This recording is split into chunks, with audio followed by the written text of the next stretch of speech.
the 79% threshold in order to qualify for the small ball with Kenny Beecham NBA award ballot. And the question is, maybe you already looked it up as we've been waiting, does Victor Wembanyama still qualify? Yeah, he does. So the DPOY for me is Victor Wembanyama. Okay, he did it. He is a late alien. Nobody wants to attempt shots at the rim, and when you do, it's a block. And it's a good block, too. It's one of them fun block. Tip it to yourself for going to fast break. Everybody knows that Victor Wembanyama is the best defensive player in all of basketball. And there's nothing I can say right now that has not been said yet about Victor Wembanyama. I'm hoping that when he comes back from his injury, we don't have to worry about anything else. So I'm giving him his award today, and we're going to talk about 2 and 3 too. One guy that would be my number 2, unfortunately, this is so crazy because most people qualify for this. Obviously, LeBron doesn't qualify. He wasn't going to be in these awards anyway. Most people do qualify for this, except for Bam. Bam Adebayo would have been my number 2. I'm really looking at how much Miami Heat love I'm giving, and it's not on purpose. I don't have any allegiance to the Miami Heat. Whether they win or lose, I don't care. But I'm just admiring what's going on. Bam Adebayo, if he did qualify for my award ballot, he would be in this top 3. Unfortunately, he does not. Again, the Miami Heat are still a really good defensive team. Let's get into number 2 and number 3, though, because honestly, number 2 and number 3 could be the real battle for DPOY, right? Depending on how much time Victor Wembanyama does miss this season, it could be another situation just like last year where Wemby was the favorite to win. I remember loading up the sports books last season in January where Victor Wembanyama for an award that had to be announced in 3 months was a minus 750 on an, like, that's so crazy to me. And then he got injured and it was like, oh, somebody else got to get there. And for a minute, it was Jaren. And then at the end of it, ended up being Evan Mobley. And that might be the case again, depending on what's going on with Wemby and his injury stuff. So the official number 2, since Bam does not qualify, is going to be Chet Holmgren. We talked about it 100 times, how this is the most impactful defensive team of all time. And Chet Holmgren plays a big part of that, right? I think Chet Holmgren himself has hit a big leap, mostly on the offensive side because he's been asked to do more, especially with J-Dub being out. Right now, he's at 19, 7.5, and then just 1.6 assists, but we don't really care about that. The defense is still really good. He is averaging the 1.5 block, and the 1 steal, and just playing overall great defense. Sometimes he's protecting the paint, but sometimes he's running these double bigs, so he's more on the perimeter or more as a roamer, and he's doing a really good job there. My next guy, I'm going to give the nod to Giannis. I saw Giannis's DPOY season statistics and compared it to his now statistics defensively, and they're almost identical. And I think on a game-to-game basis or the day-to-day basis, when you think about Giannis or you think about, the Milwaukee Bucks, you don't really think about the defense as much as you did, 6 years ago.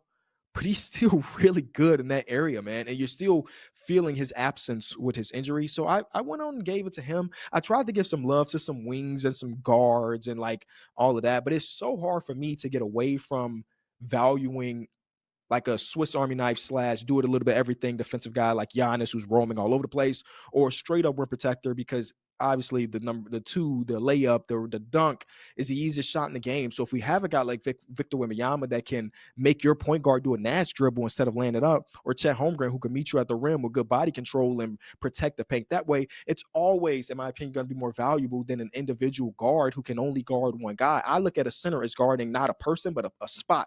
And these guys have been able to do that. I still do want to give love to number 27 over there in Minnesota.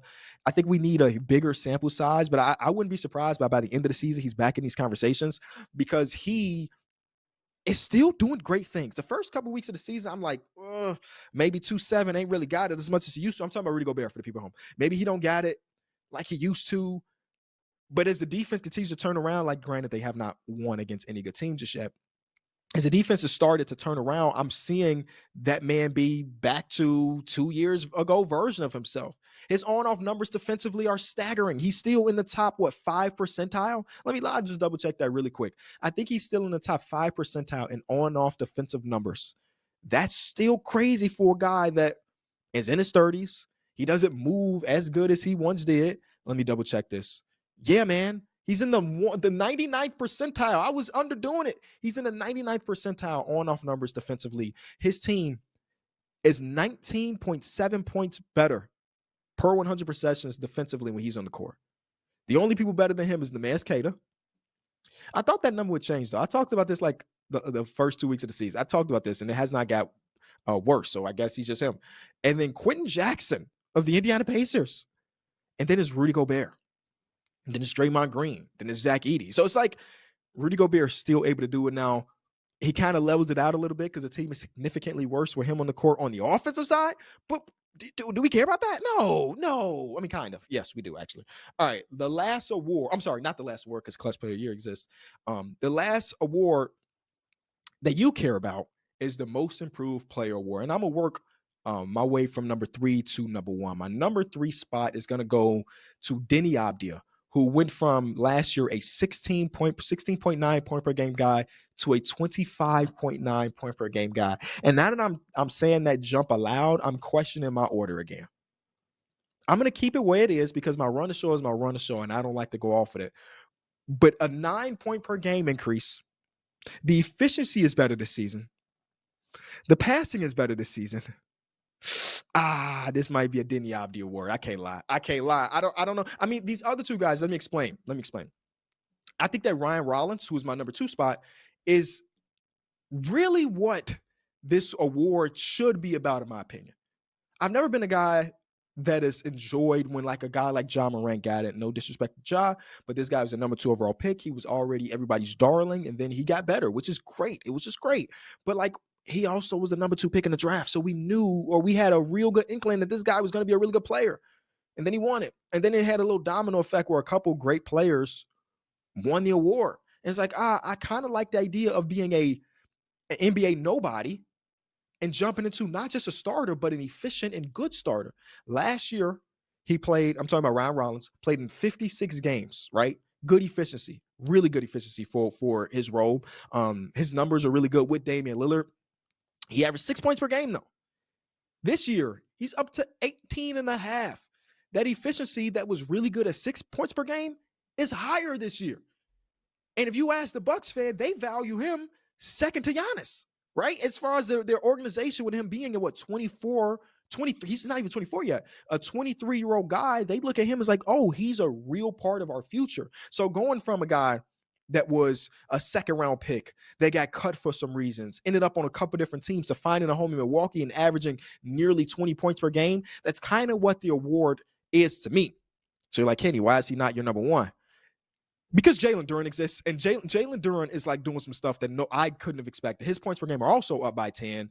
His defense has been like really, really good. We question his defense for the last couple of seasons. That's one of the reasons why he didn't have a conversation with the organization about a contract extension, because they didn't know if he'll ever be able to really guard the pick and roll. And now he's one of the best pick and roll defenders statistically in the game of basketball. He's got a great face-up game. I got to give it to Jalen Duren. I got to, because he's gone from cool starter to like all-star, like, you know, can he get a vote or two for All-NBA? Like that type of jump I value maybe a little bit more than a Ryan Rollins one. And the last award we're going to get to before we get to your questions that Ask KB is the Clutch Player of the Year.